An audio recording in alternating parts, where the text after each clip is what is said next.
Hadrian, or Publius alias Hadrianus Augustus, was emperor of Rome from 117 CE to 138 CE.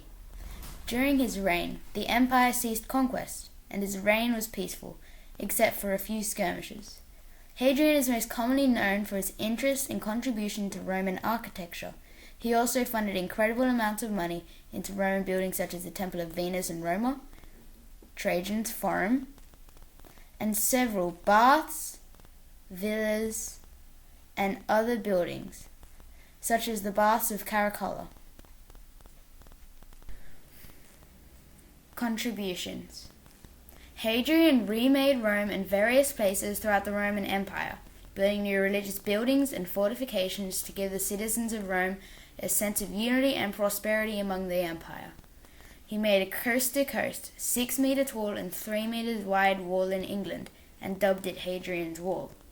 Hadrian built this for frontier control and also to show the strength and dedication of the Roman Empire. He also rebuilt the notorious Pantheon after it was destroyed by fire and dedicated it to the original founder, Emperor Marcus Agrippa.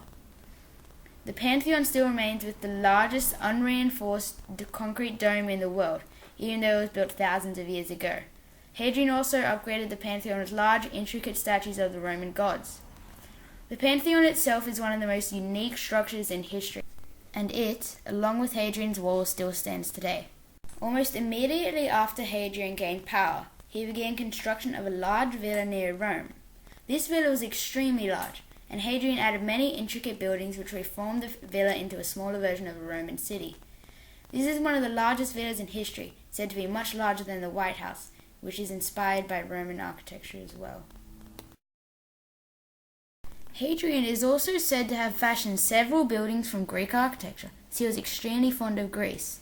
So much that he was known as Graecious in his youth, which means Greekling. Due to this, the Greeks love him, and the Athenians built an arch in his honor, marking him as a founder of Athens. How did he become emperor? Hadrian's rise to power began when he first served as a tribune under Emperor Nerva, Trajan's predecessor. When Emperor Nerva died and Trajan came into power, Hadrian's utmost loyalty was shown to Trajan through his several high positions in the empire before Trajan died. Hadrian's relation to Trajan is that he was his father's cousin, and Plotina, wife of Trajan, adopted Hadrian and signed the succession papers for Hadrian to become emperor after Trajan died. When Hadrian was ruling, he was well liked and considered one of the 5 good emperors, due to the fact that he spent most of his reign traveling through the provinces, sleeping, eating, and socializing with the common soldiers. He would also check the administration and discipline of his armies, which would arouse support, confidence, and morale among the legionnaires. Hadrian's loyalty extended to his close friends as well, made evident by his young friend Antinous drowning in the Nile River. Hadrian, filled with grief and sorrow, founded a city in Egypt named Antinopolis in his honor. He even encouraged a new cult to be formed in which would worship Antinous as a deity. Legacy. Emperor Hadrian was known throughout the Roman Empire as one of the 5 good emperors, as he was always helping the people. All of the buildings that Hadrian created still stand today, and his architecture is constantly revived in the forms of aqueducts, domes, bridges, and columns. Even his cities in Egypt still inspire the current architecture there. Hadrian has also set a very strong basis for how to gain support from the people, as he was constantly constructing religious, strategic, and residential buildings for the citizens. His strategies have echoed throughout history and inspired our cities and buildings today. Hadrian's engineering projects have also inspired near essential appliances, such as our filtration systems, our sewage, even our natural light, and several more. Death and succession.